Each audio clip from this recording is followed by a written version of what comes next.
Hello there, gentle people, and welcome to another episode of the It's Not Always Dark podcast. I'm Kieran. And I'm Erin. So today we are going to be talking fears, things that we're afraid of, things that go bump in the night. Spooky, All scary, the big scary stuff there. Send shivers down your spine. So, Kieran, tell me. Yes. Tell me a little something. Tell me what are some of your biggest... What do you want to know, officer? What are some of your biggest fears? Like, the big ones, the hits. Okay, from the get-go, I just think the end of everything, death, big fear, totally normal, understandable, we don't know what's going to happen. Justifiable. But we're pushing on. Yeah. It's totally one of those things where we have to just recognize that because there is an end, that's what gives life meaning. That's what means, like, the stuff that you're doing in your day-to-day has to have purpose. You have to believe in yourself while doing it because this is the moment. Up to the top, do all the stuff you can because it's coming. This is the life. Is it Hannah Montana that sings This Is the Life? Playing in my Never head. know where you'll find it. Yeah, no, death is definitely on the list, always. Yeah, I think it's like the base fear. It's like as basic as like fight or flight to me. It's just they're all part of genetics and natural thinking.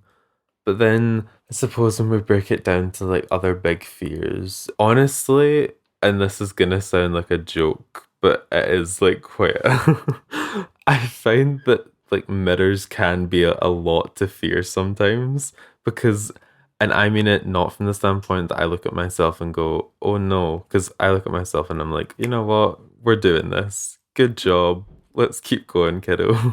Yeah. I'm very like, I'm not to like go back, but I'm the dad like with the baseball bat mitt on and the ball, and I'm like, you're doing great, buddy. Let's just power through this because everyone needs that kind of energy. I've just discovered though that it's very much like I'm scared of other things that I see in mirrors, like reflections and stuff that can like look like one thing but are like another. Yeah. Huge fear. I hate like looking into something that moves and it makes me think human being attack. Like avoid. You're just so ready to be attacked at any moment that you're like, oh my god. I think it's because I've watched so much horror. I'm always ready to like have my scream fantasy. Like the killer's in the house and I have to do everything I can to avoid. But it is like one of those things that does give me the big fear. It does like remind me of like that moment where you're in a shop and you turn around and you think that someone's there, but then you realise it's just a mannequin. Like very that. Like mannequins are creepy as hell. They are. It's just they're meant to be us, but they're plastic us watching over.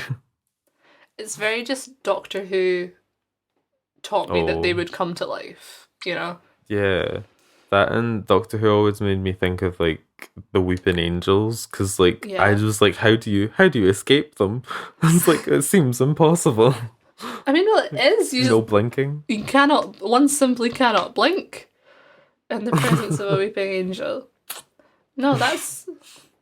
I mean, when you said, "Oh, I'm like the mirror," that's not what I thought you were going to say, and I get that. That's a very reasonable fear to. Not that I'm like the judge of all fears. Like I'm like, no, you can't have that one. It's shit. So sorry, but this did not meet my criteria. You're gonna have to go back to like the end of the line, fill out your form, and try again. Take a ticket. No, but it does feel like one of those fears that I'm not sure if it belongs in the big fear category, but I would put it in the big fear category. It affects your daily life. Not the daily. I wouldn't say like I'm like jumping every time I see a mirror. It's just like in those moments that I can recall something spooky happening in a mirror and like scaring me. Those are like some of the most realist feeling fearful moments of my life where I'm like, it's over. I've been caught. Like the game over sign is just going to completely cover the screen and I'm going to go, okay, well, I didn't do that one right. How about yourself? What are some big fears you have? I have like a little trio here, which I would say are like, if someone was like, name your fears, this is like what I would immediately say. Number one, heights / falling. Yeah. Being in a high place. And I can do it when the adrenaline's there, but I'm very, very scared. I don't really do roller coasters, but if I was in a situation where I felt peer pressure, I would go on it and have a panic attack, but pretend that I was having the time of my life. You have not grown up with social anxiety if you've not been petrified for your life, but trying to emulate that like scared energy into humor. Yeah, it's just like that feeling of like that like wobbly pit of the tummy scaredness. Yeah, Like that you feel deep fear. like your knees are just gonna like drop, like give way. They're gonna buckle. Which like I was watching YouTube and you know how you have these like people that do like parkour but on like skyscrapers. And I was Parkour. like, Oh, don't. I saw like a really sad video where it was like someone's actual, like, they did this parkour on like a huge building, like with the glass. And this person was up so high without any sort of safety equipment. And like basically what they were trying to film for their like content didn't work out and they fell. Like, oh my and god. dropped all the way from this like huge skyscraper. It was That's horrible. so weird, and it was just one of those moments where you realize that the person like knew what was going to happen and they just let go, and I was like, Oh. oh. Oh, I'm gonna cry. No, I feel like that's a bit of a dampener in the mood, but I no, but promise, like, it's a big fear that I saw that man's fear in that one moment, and people that work on and with cranes, people that clean windows of skyscrapers, like, I salute you. People that even just do like normal sized roofs, I salute you, but I will never be you and I will never try to be you because I'm on the ground. No, it's not for me. Fear number 2, audience participation in any form. Oh, the thought, maybe this is an Edinburgh thing. If you've grown up being around the Fringe and you've been to like one of those free Fringe shows where you're one of the 4 people in the audience. Oh my god, like the thought of being like called up on stage, or like people that sit front row at a comedy gig. Like crazy psychopaths. to me. Wild. Honestly, that is so real. I hate going to any sort of show and being anywhere near the front row because I'm like, you're gonna get picked on, and especially if you know the person's like a comedian. Like, you've seen some roasts, some reads, some really intense conversations between an audience member and the person on stage. Why would you put yourself in that situation willingly? Like, people doing it for thrills. Like, no. I mean, yeah, like, you do it so they don't pick me. Like, the thought of being... The worst one, I think, would be, like, a magic show or anything like that. That really is not... It puts the fear in me. So you weren't the person to, like, put your hand up when, like, the magician was going, and who will be my lovely assistant tonight? No, like, I'm the person that is looking at the floor, like, so obviously at the floor. Like, it couldn't be more obvious that I don't want to be picked. But then I think it's because, like, when I'm watching a show as a fellow performer, like, I like to give, like, facial feedback that I'm enjoying it and I'm engaged. So I think I look like I want to be picked until it gets brought up, and then I'm all of a sudden like laser beam eyes at the floor.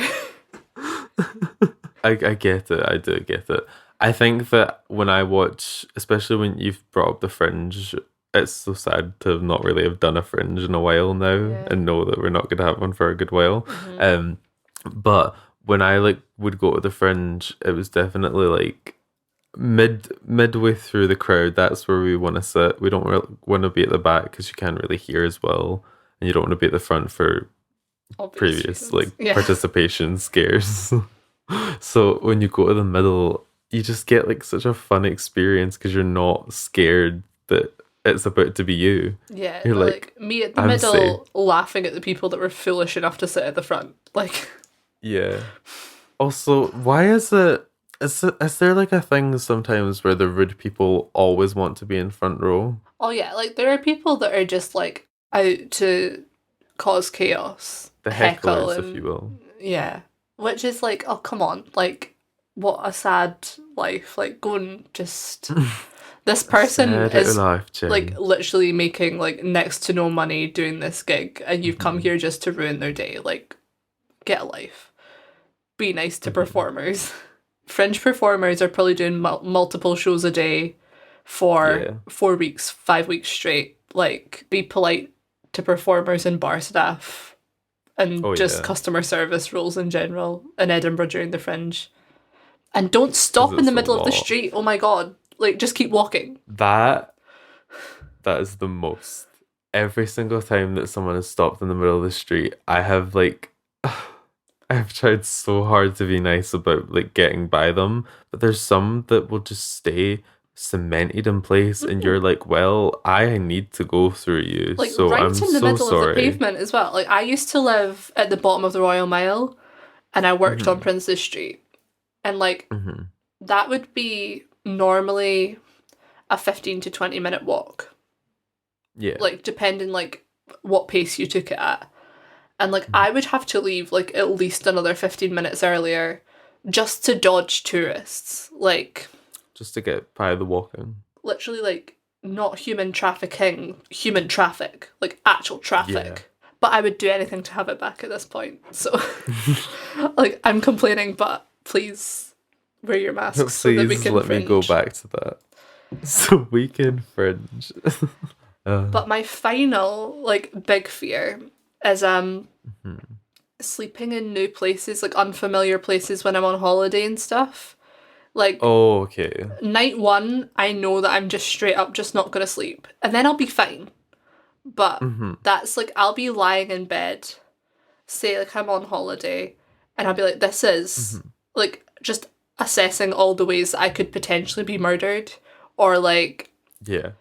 I mean, this is just an maybe like anxiety brain, but I'm lying in my bed like, what if someone is at home in my house and they're gonna murder the dog? And a lot of thought of death happens. God. Like, my imagination is quite powerful. Especially in those moments. It's some would argue delusional, I would say. Yeah. Like, obviously we move on from there after the first night or so, but first night of a holiday, you get back to the normality of sleeping. Yeah, like then you're just actually so tired that you have no option but to sleep. But yeah, first night of a holiday is always rough. But then you sleep so well. Yeah. Like that sleep where like your body said, no, I'm gonna put the lights out. I know, like when your body wins over your brain. Like when your brain has been like bratty and demanding more time. Like, honestly, the child just trying to stay up all night. And I think it's really nice when it happens because it just completely takes you over and you have like some of the most relaxing time afterward because your body has actually taken rest. Yeah, it's like from you. When you finally like that feeling after you've had a big cry where you're just like, yeah, this is... Your emotions are kind of reset. Serenity. This is peace.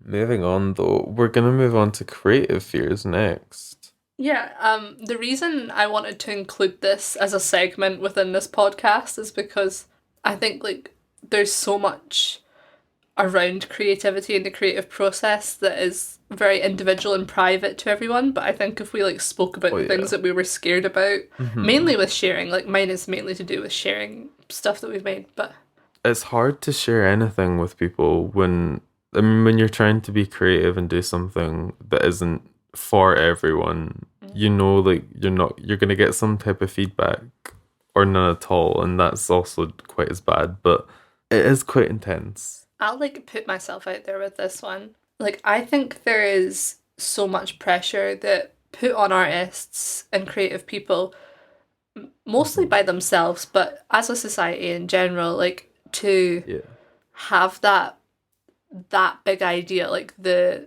big one that's going to be like your source of like creativity and success for your life, like that thing that you're going to be air quotes remembered for, or the significant piece. And it's like, I think that pressure creates so much fear in people to even begin creating at that point. And that's how you get like art artist block and stuff like that, because Yeah. you're just so worried about not being the big one or it not being right that you don't let anything happen.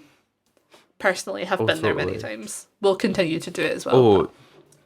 It's not some place that you can just completely put away in the box and pretend that it's gone, because it will come back every time.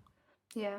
It's and it is rough, and there are ways about it and you can trick your brain out of it. Like, I'm currently like enjoying doing creative things that I know that I'm not necessarily good at, or like it's not a skill that I've like tried to train or acquire. Well, what do you mean for not good at, though? I mean, like, it's not something that I'm like, oh, I do this. Like, this is what I do. Like, I'm just like going and like being willing to go and be a beginner at something, and makes it easier to accept failure because you're failing all the time as a beginner. Well, not failing, but like you get stuff wrong all the time as a beginner. You're not thriving immediately from the get-go. Yeah. So like, I think opening up yourself up to failure or like getting stuff wrong, in that respect, I think has made me more open to sharing the stuff that I make, because I'm like, well, I know it's not perfect, but that I'm more okay with it. It doesn't feel as big, or like there's no sense of impending doom the same way that I think there was for a long time before that. I mean, I'll raise you like one on the creative fears alongside what you just talked about with this, and say that growing up with like your attempts of creating art is a really hard thing to do, because when you've documented a lot of stuff and you look back on things that you created at a younger age, it's hard to like see that thread that's going to tie your work together and make it like so you can understand what it is that you've done and what you're going to do, to try and figure out that artistic identity and what works for you. I'd say over the years is one of those things for me that I have quite a fear of, because I can't always figure out the way that these things are going together. I just know that they do. Yeah, but they will always be connected by you. Yeah. Like, inherently. And then a lot of the that tying together, I think, happens retroactively as well. And with other people looking in. But I do get like that sort of, it can be quite hard to find a sense of identity as an artist. Especially like when you don't quite know who you are yet. Like, you don't necessarily have like strong enough sense of self, let alone what message you realistically want to put out into the world, because that is a lot of what art is like, this is what I want to contribute to the universe. It's totally understandable, because I think you feel that in any industry that you're in. We're not like the only ones, obviously. Like, people will feel like different types of fears growing up with their attempts at, just having like a working life. Yeah. I think that it's just, you have a lot of fear over things that you had control over then, but might not match up fully with you now. And I think that's why a lot of the time you'll see a lot of creators that have been online for a long time, like these things that they did previously, like they're very often brought to them and they're shown like, oh, this isn't good because of this, like, and oh, you were this person then, different person now, and I think too, like Jenna Marbles is someone that comes to mind for me, because she unfortunately went through like a time period where it just felt like all of her old content was getting a lot of attention that she didn't quite want anymore. She was like, this isn't the person I am, like I've grown. I'm a different person now. And it was quite sad to see that she like decided she was gonna take like a break with the platform, just to apologize in some ways to the people that did take offense, and figure out what makes her happy. I think that's also a growing up on the internet thing as well. Like, it's so easy for people to like just pick something up, and like people can go through the archives and pick up what you did 5 years ago and be like, this doesn't match what you're making now. And it's like, well, no, because that was 5 years ago, me. 5 years ago. Like, I think about it, I did, running up to Christmas, I did like covers, and one of them was like, I did like a last Christmas cover, and I was like, when I was making it, I sort of joked. I was like, oh, this is like hopefully better than when I did it at the school concert when I was like 14. And you're like, of What course, performance like that would have been. it was so much. I played the guitar, and anyone who knows me knows that I shouldn't be playing guitar. I committed. No, I got up on that stage with two of my friends. We did harmonies. It was cute. But also that was like 8 years ago now? Wait. Yeah. Yeah. 7 or 8 years ago. That's like, I think, a good example of like the same thing with time in between it. The same song with 8 years of time in between it. Like, of course it's going to be different. Of course it's going to be different. Like, let people evolve. Everything's different. Oh, totally. I think that because everyone shows behind the scenes of what goes on in the art process now, as opposed to, back in the days of just seeing the finished product, it's definitely a lot harder for people to understand. I think, especially for younger people, I think, because they weren't fully growing up on social media. They've kind of just grown to what the standard has become.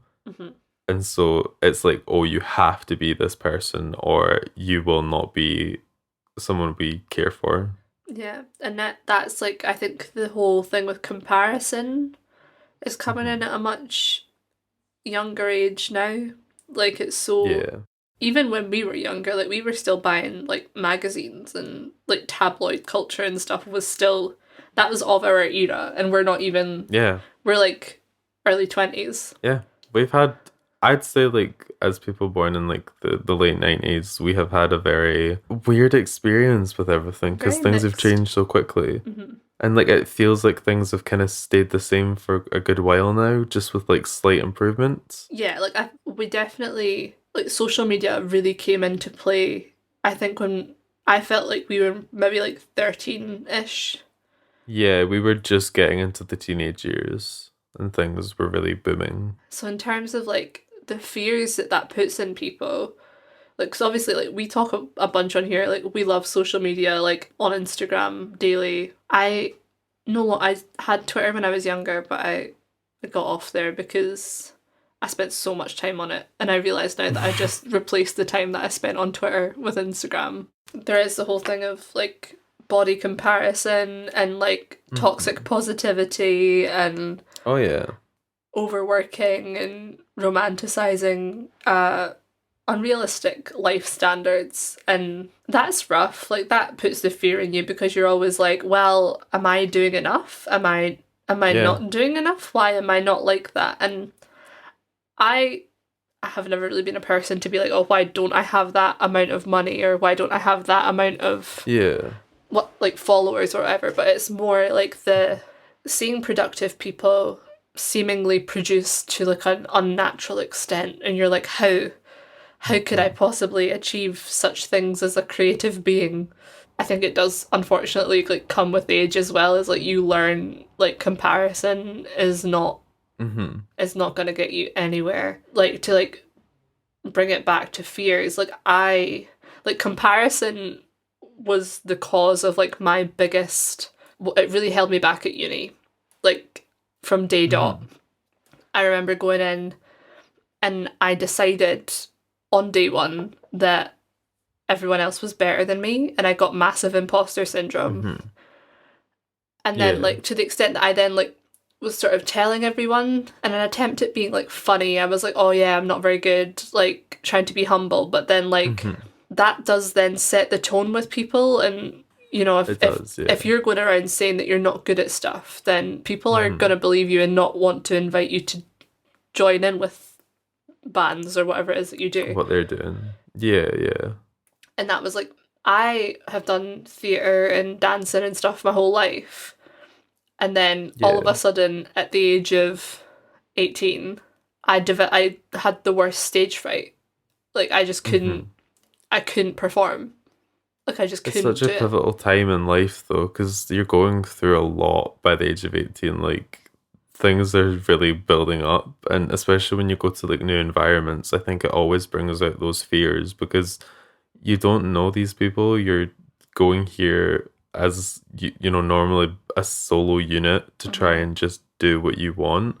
And so if you show up there, yeah, it does make sense that like the imposter syndrome like can take place because you don't want to make a negative impression with someone by trying to be too about yourself.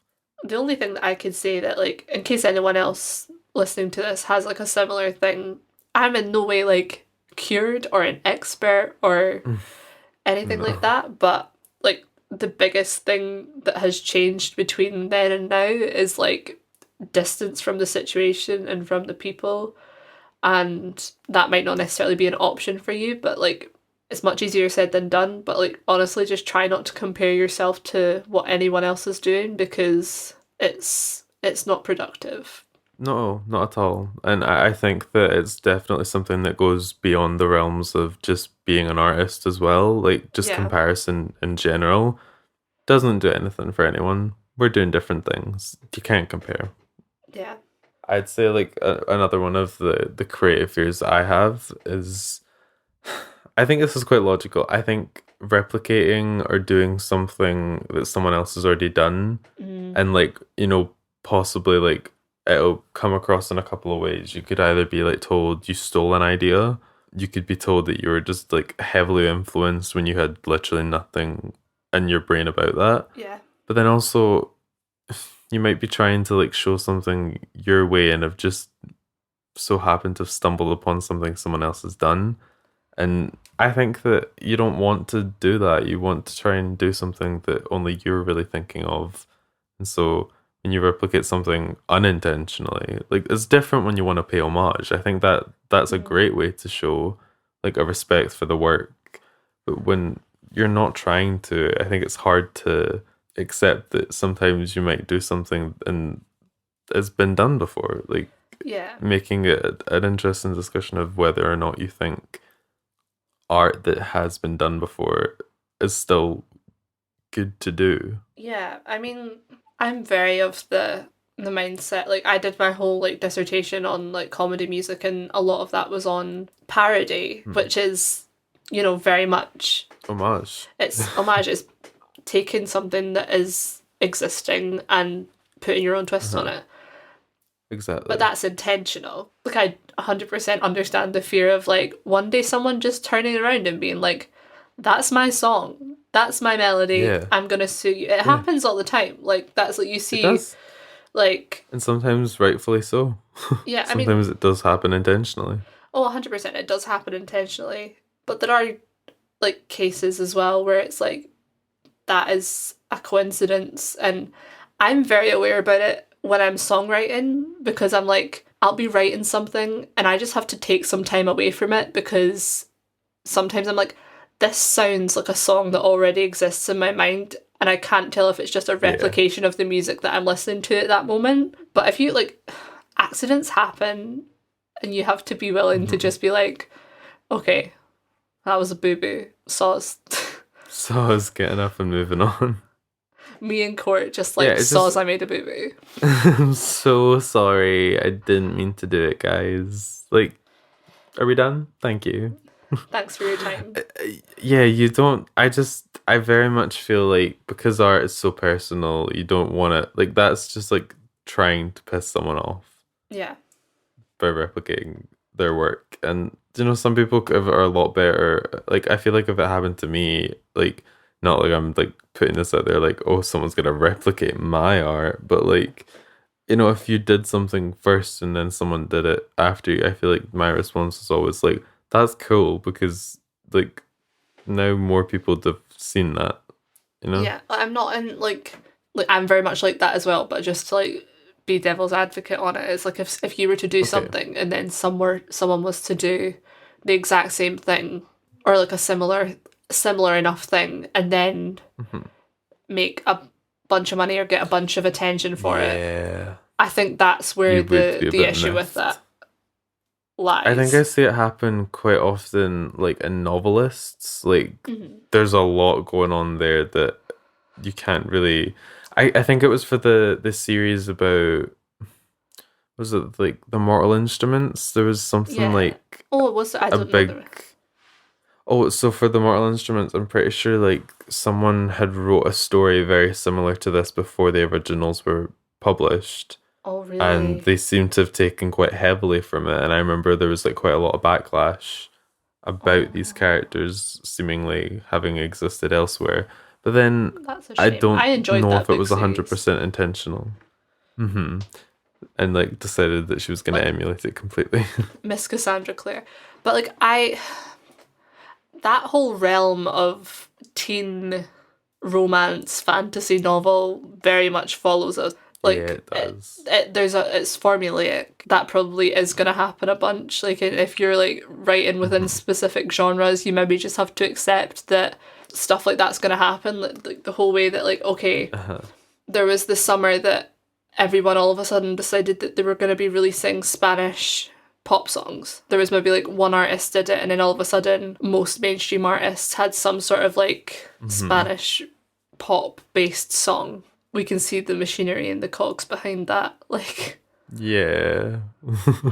The industry is moving in one direction right now, and you're watching it happen. and then it's like they're not even like Spanish artists as well. Like they're literally just like completely borrowing from No. another culture. But that's its own. That's its own beast. That's its own fun topic.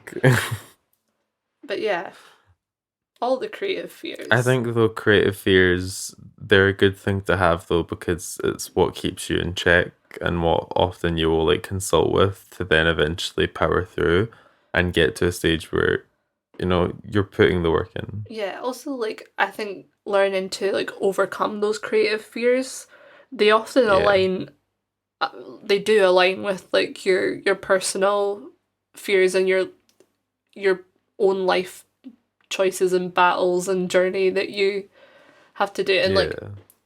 working on that and learning to share your work and losing some of the anxiety around sharing your work. It is a process and it's a journey, but it is very freeing. Yeah. And It does feel really good when you eventually get to the stage where you're just kind of putting stuff out and going, that'll be what it'll be, but I'm going to move on now and continue working toward something else. yeah, and also just on that note, because I just had a very stark image of Rachel Berry come into my mind. Um, like there are the people that maybe don't necessarily have creative fears, obviously to Yeah. you, and maybe you have your pals that are thriving right now, and like make Hmm. sure you just go and support them. Like literally, just it takes you 2 seconds to go and drop them Yeah. a message and say, "I saw that thing you did. It Hmm. was sick," or like this is what I liked about it, and Yeah. because odds are they were super nervous about putting it out there. Yeah. It probably felt like a lot of a task to do for them, So so like it is nice to receive a bit of payoff. something that took you like 10 seconds to like see on Instagram or whatever, like kindness, a It little was bit a of lot of kindness effort. goes a long way. It And does indeed. you don't know what you're doing for someone's confidence or even just someone's day. Like maybe Hmm. maybe they're just having a bit of a pants day and you send in a little text or a voice memo or whatever, just being like, I saw this. You're doing great, bud. That's it. That's all Keep you up the just good work. or even constructive feedback as well. Like go Totally. ahead. But yeah.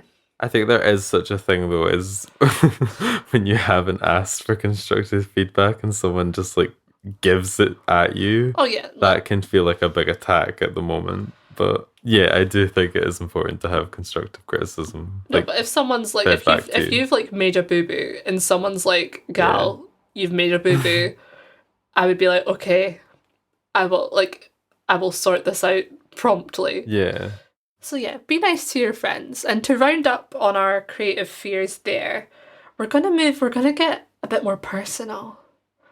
Oh, we're gonna get deep with We're it. gonna get oh, because this is stuff that we thought was appropriate to put on the internet. So let's go. I'll kick it off since we're putting ourselves out here. I don't want to like Uh-huh. force you into the deep end, sir. With some personal fears. These are things that are just like maybe the things that keep me awake at night. Yeah. That are maybe like a bit darker, but I think important to talk about because probably other people are having similar things. Number Yeah. one is just like social anxiety in general. A Yeah, very it's the awkward worst. beast. Like it's you don't ever really I don't think there's a cure. You just learn to manage it differently. But like going back Yeah. out the thought of going back out into a world and having to not only be scared of a pandemic and a virus, but like talking to people again, a fear of mine. But Yeah. I think the way that like my social anxiety is, and I know it is with a lot of people, is like I will be in a situation with a group of people and I will Hmm. sit and I'll be like, I can't think of anything to say. I don't know how to contribute to this conversation. And that's all I'll Yeah. be thinking about, and I won't necessarily like then maybe if I just listened to the conversation and gotten I would be able to find an in, but that's something that makes me Hmm. nervous. And I guess that means like I have quite a select group of people that I'm super comfortable with. And I'm sometimes like, maybe that's also a good thing. I think it keeps the soul quite intact. That's what I'd say about it, is by having like that group of people that you can be yourself around. It's nice to have like a small group of people that know you, and they do know you. Like you've made sure of it because of how much time you've spent getting to know them. Yeah. I think just if everyone perceives you the same way, like it's not quite the same, you know? I do like the reason I put this as a fear is I think that I would sometimes like to be able to be more myself in social Hmm. situations. Like I'm very often jealous of people that are just can be in a group setting and maybe it is an act and it's a mask or whatever, but like I Hmm. find myself being quite jealous of people that can just like openly laugh and chat with people that they don't even Hmm. know that well. I'm like, that's a skill that I would like to acquire. I think it really does just take some time, and also the circumstances are always changing. Because Mm. I've only noticed that I'm like that. Like, it always seems to it'll be a night out. Those are the situations where like I think you can go either way. Like you can have a great night because you've not let anything really get you down, Mm. or like social anxiety will come into play, and the whole evening will be ruined for you, and you'll go home and feel bad about it. Yeah. But on those good nights, like the ones where you're just talking to everyone, you seem to be at like the peak of your game. They cannot be compared with those nights where everything's going wrong and you're just uncomfortable, because if you're not like in the mindset for it, it just goes awfully. And that's that on social anxiety. Kieran, do you have any personal fears you want to share with us? Of course, of course. So, I mean, I also had social anxiety as one of my ones because it's completely understandable. But I also put down that I have this big like fear and a problem where I will struggle to find more peace in the day-to-day life that we're going through right now, because like I think this is one of these like relevant to this day that like fears is that the pandemic has created such a weird mindset to have to live in, Mm. because it's so blocked off from other people and only consuming other people's thoughts and opinions in safe formats that are like over the phone and from a distance. I think that I struggle to find like a lot of peace in my mind because I think about all the stuff I'm not able to do right now, and I feel bad about it even though there's nothing I can do about that. Mm.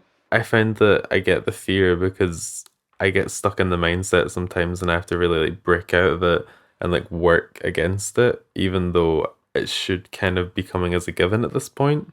Yeah, I think it's just rough. It's difficult to accept and know that finding peace in this situation probably isn't going to happen Yeah, because it's an unnatural situation. Like extremely unnatural. it can be difficult to have because there's always the thing that it's like, oh well, this is temporary, but Yeah, we've been saying that for going on a year now, and yeah. that can make it's gonna wear down on anyone. Like there's patience, and there's just Hmm. like, okay, we can't. This is beyond You can't patience do now. it. This is like Yeah, beyond an okay ask of people. We just kind of have to get on with it. That's the only option we have, and it's why as time goes on, like I'm starting to just like accept this a little bit more that I can just have a bad day because there's Yeah. really nothing that's stopping that from going on. We're not meant to be like this, but we are anyway, so power through. Like do Yeah. what you can and Knowing that you don't have to power through either, like you can literally just be that like, too. I can't today. Like I simply cannot Yeah. today. And I think it's always listening nice to to just yourself. say no. Yeah. Mm-hmm. Because I think we definitely like grew up being like, just put a wet paper towel on it, it'll be fine. Yeah.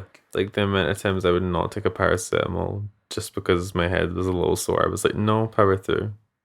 And I could have taken it. I could have felt better. Mm-hmm. Why I didn't, I do not know. 100%. No, that's a good one. I like that. Well, I don't like it, but like it's a good point to I raise. like your fear. I like Give your me more. fear. No, I like on a slightly different note as one of my other Mhm. personal fear.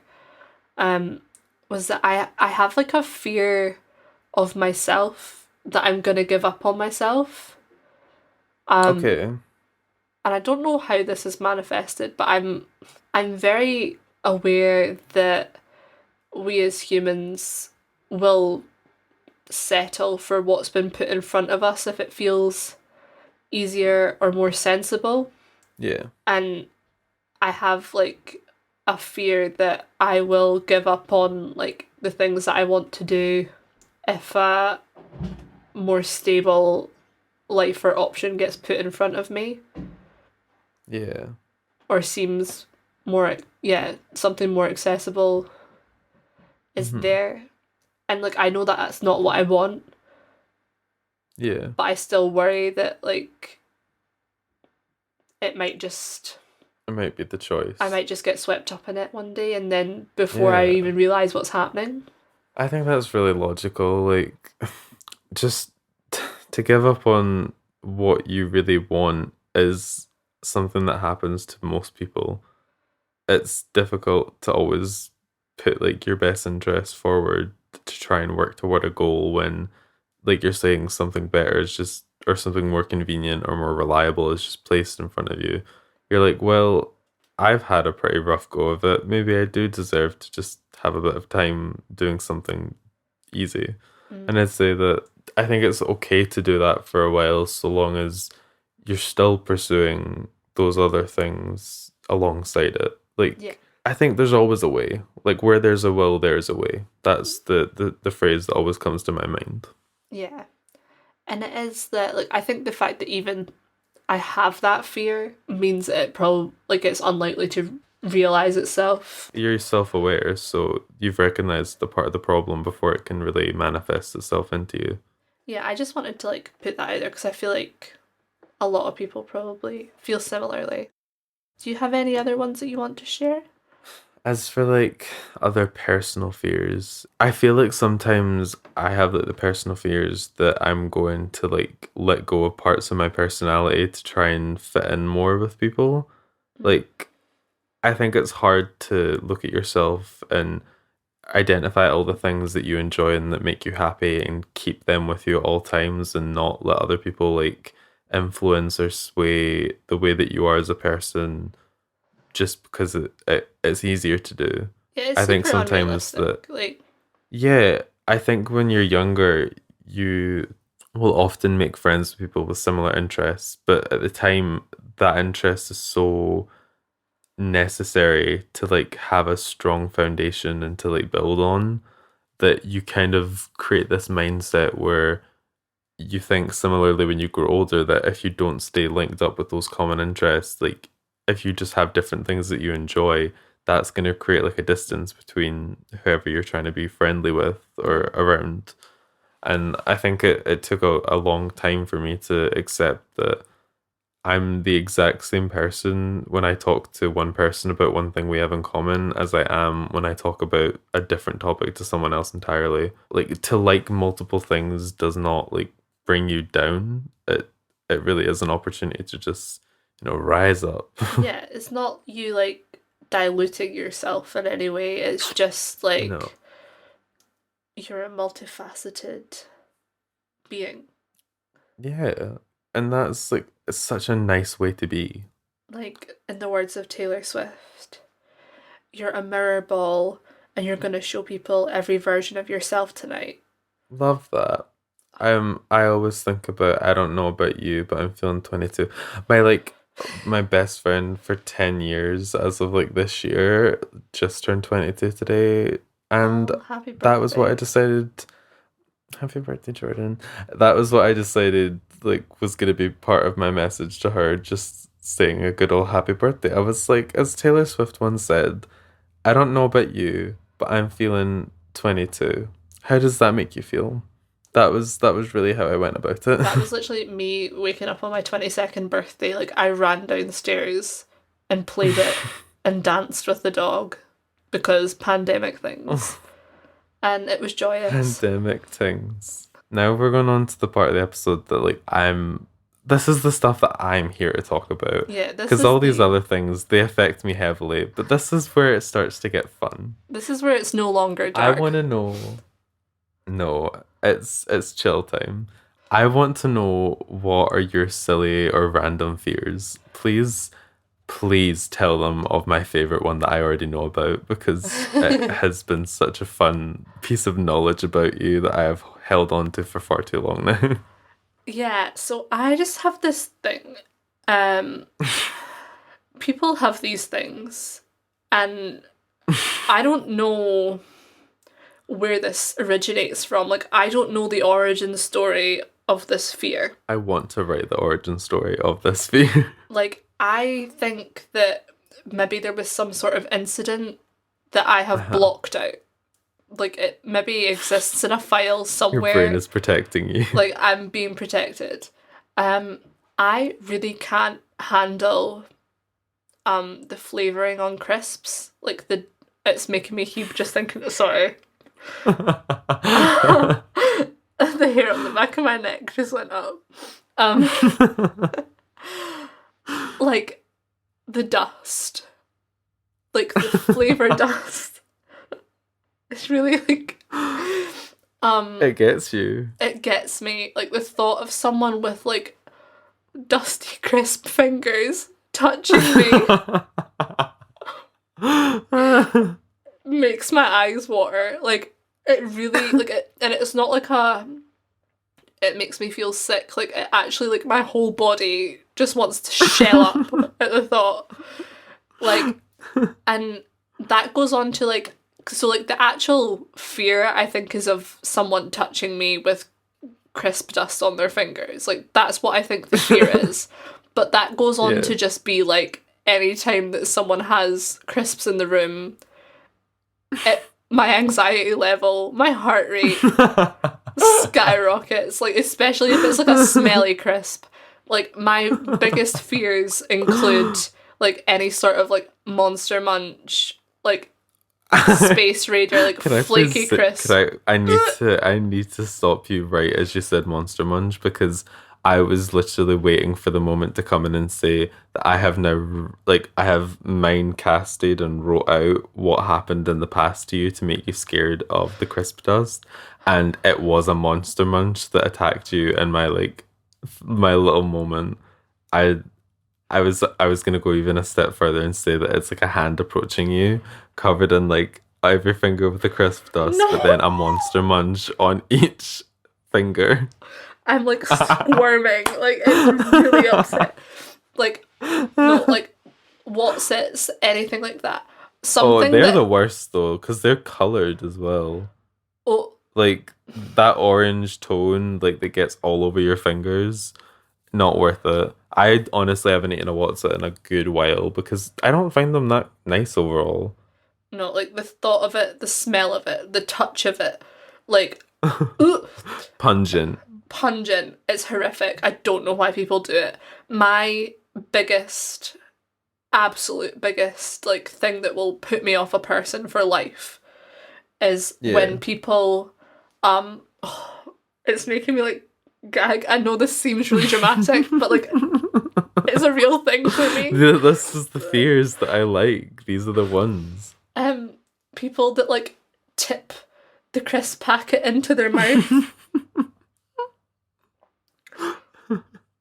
It really like. You're not the first person I've heard with this fear, though. I don't know where you guys are all getting this trauma from, but I feel for you. Like seeing like someone do it will like change them food. in their mind. Like I will be like, I can't be near you for like half an hour. We need a break. Like like this is gonna take a while to get over. Like I need to know that you've gone and washed your hands before we can communicate again. It really upsets me. That's my piece. I think it's so funny. Thanks for coming to my TED Talk. I don't know the origins of this. It's just an irrational fear that I live with forever. I live with this fear every day.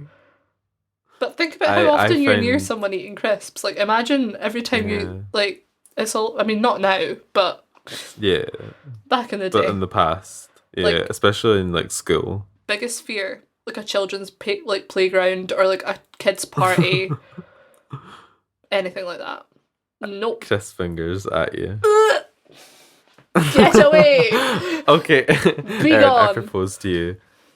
You have your first child, it is their birthday party, and you are the only like adult left in the room because the rest have decided to step out for a moment. I'm not putting crisps out at this party. You turn around. It's not happening. They have brought in their own packets and they have crunched them up in the bag to like lick their fingers and their hands and dunk it in, and they're all just approaching you like a little horde of zombies. Kieran, I actually can't deal with this. Like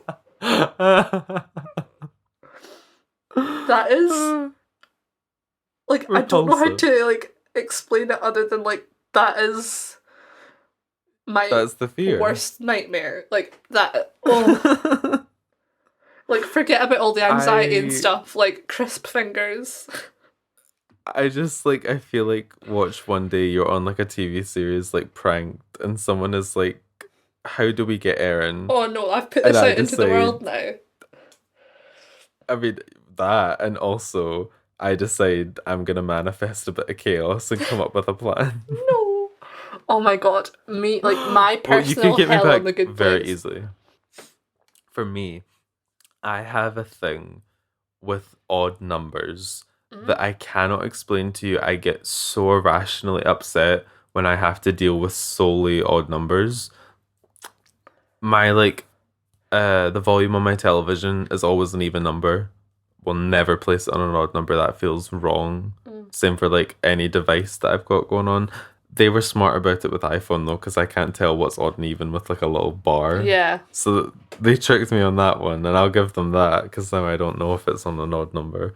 But it got to the stage where before we moved to Edinburgh, before we moved again in Edinburgh, my mum was like, okay, so here are the options of numbers of house, because there are a few that we're looking at.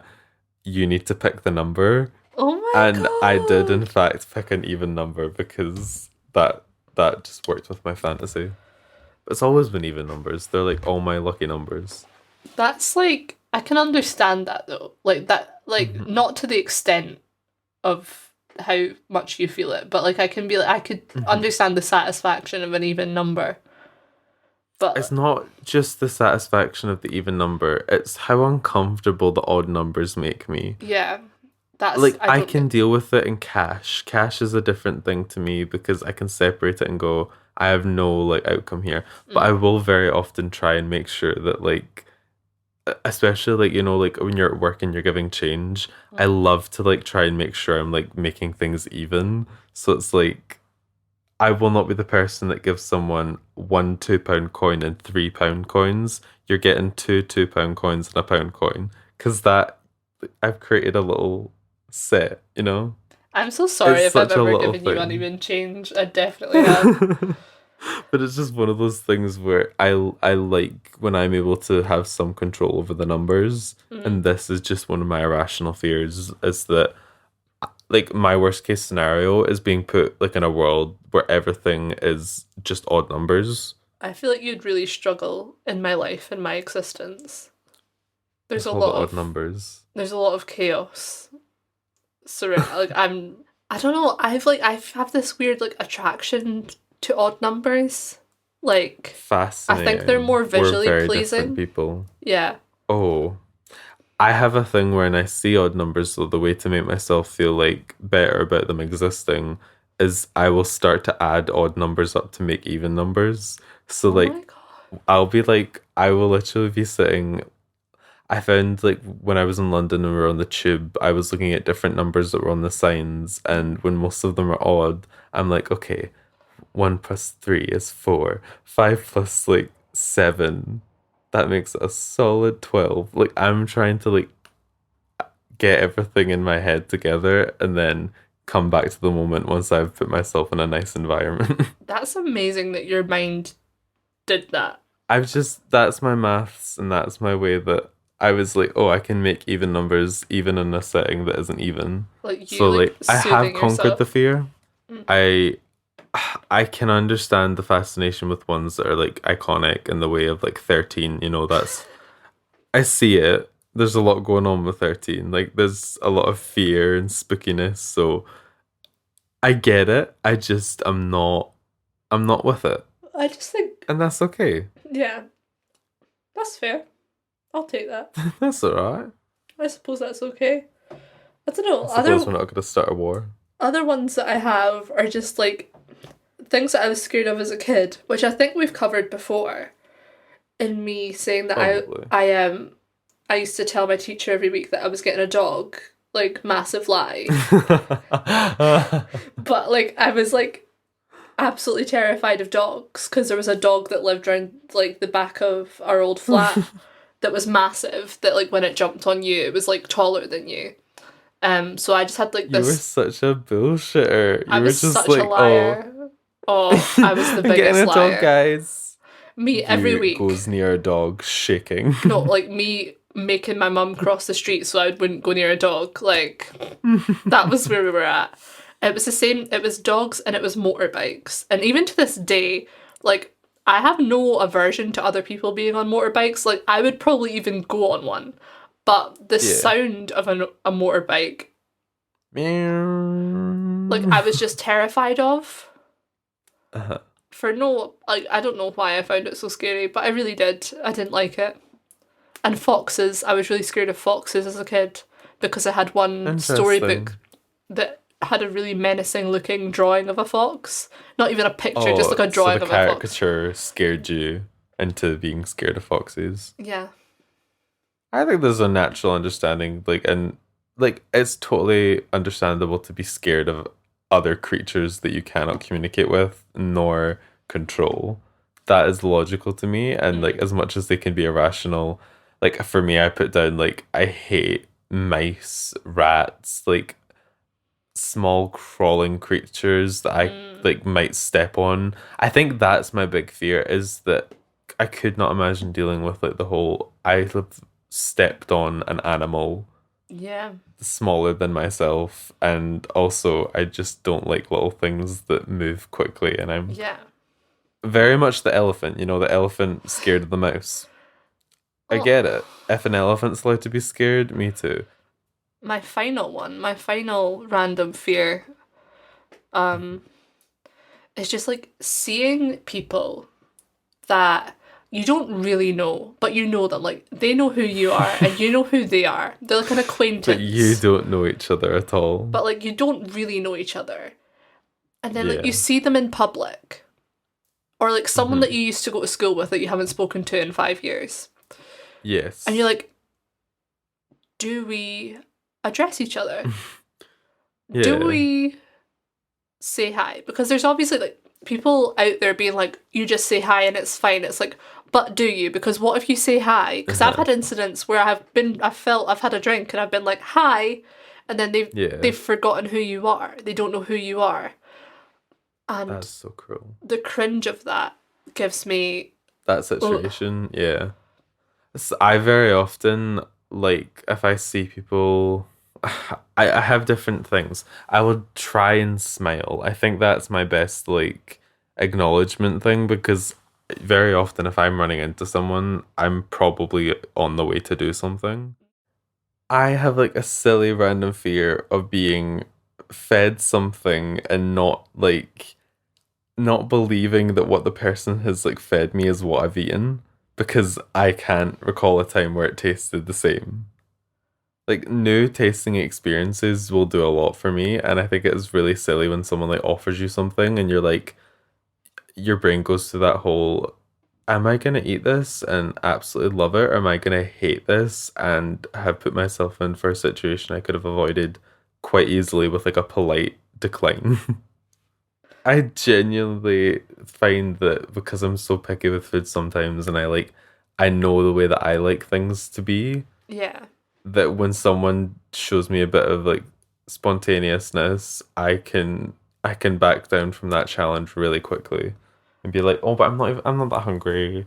Like that's so nice of you, but I don't want to like I think for me as well, it's the fear that you can offend someone by like Yeah. eating something of theirs and then having to be like, "Oh, can I spit this out because I really don't like this." I would Yeah. much rather just avoid it if I have a feeling it's not for me. Especially if they've like made it as well. Yeah, you don't want to be an asshole. You just don't want to let them think that their things are bad. It's just not for you. Yeah, I feel like it's just always like when people bake stuff or whatever, and like sometimes you're like, Hmm. if you know that someone like bakes regularly, it's probably gonna be fine. But like when someone's Yeah. like, I've been trying something new, I Yeah. brought you this, or like, I'll have this for my supper tonight, thank you. Like I'll take it Hmm. away in a napkin and be Thank like, you. thank Thank you you, so much. I will enjoy this privately. I'll let you know. And then I like think, you message them saying it was amazing regardless. I wouldn't do that, yeah, but of course. You're like, I've I just never say done thank that you. before. I would just say thank Yeah, you. I I would feel just like, say thank you so thank you for the much. cake. And I Regardless, just wouldn't it's the comment on it. thought that Yeah. counts. Yeah, but I have that fear that I'm gonna be forced to eat something and it's gonna taste like so awful, and I will have to pretend like it's not because I'm not trying to hurt someone's feelings, Oh my god, especially if it's not someone that you know on a deep personal level. I'm never gonna trust you. If I ever make like if I ever get the opportunity to Oh make my you God, food, no, I will be I'm gonna be like, honest. you'll be like, Erin, this is You're shit. gonna have to like take my word though. Yeah, well, like I feel like because we're a lot closer, I could be like, "Oh, this isn't for me, babe. Like, thank you so much." But I would like, I'd find a way to like make it up and be like, "Okay, but like here, let me make something in return, and Yeah. hopefully it's something that you might like." I feel To like you're say trying that to I'm sorry consolidate for. me for food that I haven't even made yet. You're like, but I would like I'll make you something else. No, but I would though. I would be like, "Thank you for doing something like for me." And Yeah. that this is not. I don't know what like. I trust that you have great baking. I've seen like you've shown me like things that you've made before. I force You're images of very my products onto people yeah, often. but I would say like I mean even just like stuff that you do like the Christmas card that you gave me for example, a lovely little display of someone who had a little bit of time to do a decoration and went for it and it looked so cute, and I was so upset that the Royal Mail decided that they were going to like destroy the card practically, and I would have to like like to sort of explain it in a bit of better detail. I got a card from Erin that had like two googly eyes on it, but the glue must have like dried out in the snow or the cold, and like the two eyes were like just falling onto the card. So I had to find a way to like re-glue it down. But I also feel like the delivery driver must have like shoved it through the letterbox so Oh, roughly that it managed to like yank them off. do you know what's hilarious? Is Either way. like the people that listen to this podcast are realistically the people that I also gave these cards to, and I think every single person messaged me like, yeah, the eyes were not attached when it arrived, and I was like, I felt so bad about it. I was like, oh my God, I'm gonna have to fix this like right away. no, everyone And I messaging me did. like, thanks for the card. I see that he was meant to have eyes. Speaking of our lovely viewers and those who have received cards and those who have yet to receive them, maybe we've got people out there that we're yet to make friends with. Maybe you'll be on the list this year. I'll make you something That's cute. cute. I like that. Um, Yeah. Thank you so much for listening today. This Thank you has so been much. a fun personal journey, and maybe you feel like We've talked about some real stuff today. Like, we've really gone into it, but we've also explained a little about the things that are completely foolish and why would anyone be scared of them. Yeah, so if any of you, any single one of you, try and come near me with a packet of crisps with that finger flavor dust on your fingers, like, you're banned. I'm not talking. You've been warned. You've been warned. So, to round it up there, thank you so much for listening this week. We've got some fun stuff coming up soon. I hope you made it to the end of January safely and as restfully as you could. And we're gonna take February's a little one. She's a short month, so I'm sure we're gonna. She's short. We're gonna smash guys. It's gonna She's be petite. fine. Thank you for listening to the It's Not Always Dark podcast. We have been Kieran and Erin. You can follow all the INAD socials at INAD Podcast. And we will see you next time.